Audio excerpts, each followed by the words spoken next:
بديل البوراك رمضان 2026. السلام عليكم ومرحبا بكم في قناة أيوب. وصفتنا لنهار اليوم مملحات كريسبي في القمة، من أروع ما يكون لعشاق القرمشة. الحشو اقتصادي والبنة عالمية.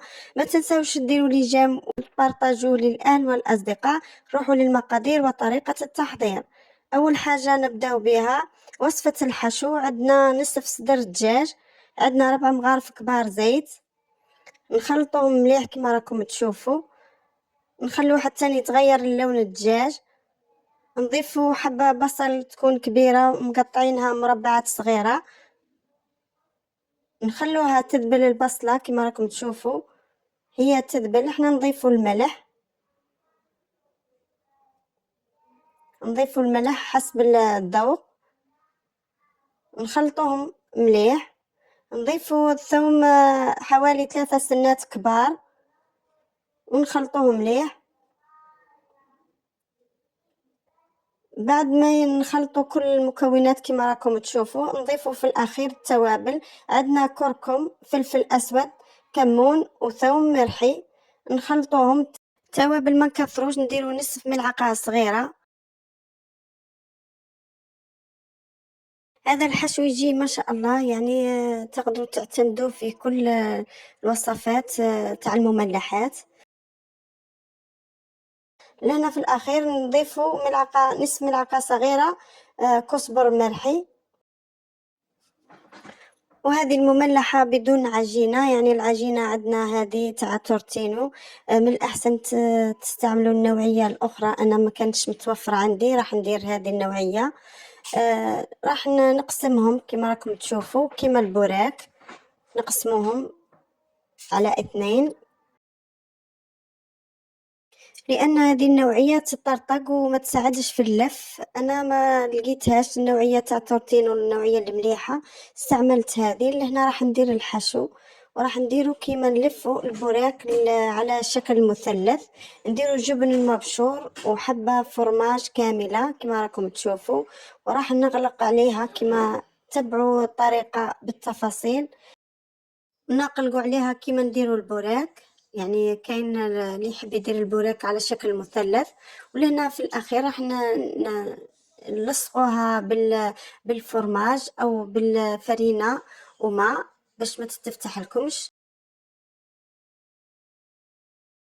وراح نقص الزوائد كما راكم تشوفوا بالمقص. وهذه هي الشكل تاعها. راح نزيد نواصل ندير معاكم حبه واحده اخرى وتشوفوا الطريقه ثاني كيفاش نديروا الحشو. بعد نديروا جبن المبشور ونديروا حبه فرماج. واللي تحب دير جبن جودا او موزاريلا تقدروا ديروه. راح نلفها، يعني صدقوني هذه المملحه تقدروا ديروها بديل البوراك، وراح تفرحوا بها العائله. تجي ما شاء الله وتجي زاكيه وتجي بكميه كبيره. وهذا هو شكلها بعد ما حشيتهم. كل مملحات جات ما شاء الله. هنا عندنا 2 حبات بيض، عندي فرينه، وعندي خبز اليابس المرحي. راح نخلط الحبات البيض كما راكم تشوفوا، ومن بعد نضيف لهم 2 مغارف حليب ونخلطوهم مليح كما راكم تشوفوا. خلطوهم مليح. لهنا راح ندير المملحه، راح نديروها في الفرينه ومن بعد نرجعوها في البيض، نمروها في البيض كما راكم تشوفوا. مباشرة كي نمروها في البيض نحطوها في الخبز المرحي لا شوبلور. هذه الوصفة اقتصادية وراح تهنيك من التخمام في شهر رمضان. راح تعتمدوها كل شهر رمضان، ونمررها على كل الجوانب. من كل الجوانب راح ندير هذه الطريقة كما راكم تشوفوا. ان شاء الله تكون الطريقة واضحة. وهذا هو شكل المملحات. شوفوا كيفاه جات روعة. راح نكمل كل الحبات. راح نقليهم في الزيت كما راكم تشوفوا. النار تكون متوسطة، ما لازمش نقولهم النار باش ما نحرقوش الحبات، ونتحصلوا على اللون تاعهم اللي يعود ذهبي داخل فيه الاحمرار. راح نقلب الحبة كما راكم تشوفوا. هذا هو الشكل المملحات، يعني مملحات قمة. راح تجربوها وتعطوني رايكم في التعليقات. تجي ما شاء الله. وملاحظة بالنسبة للزيت، ما تكثروش الزيت لهذه المملحة.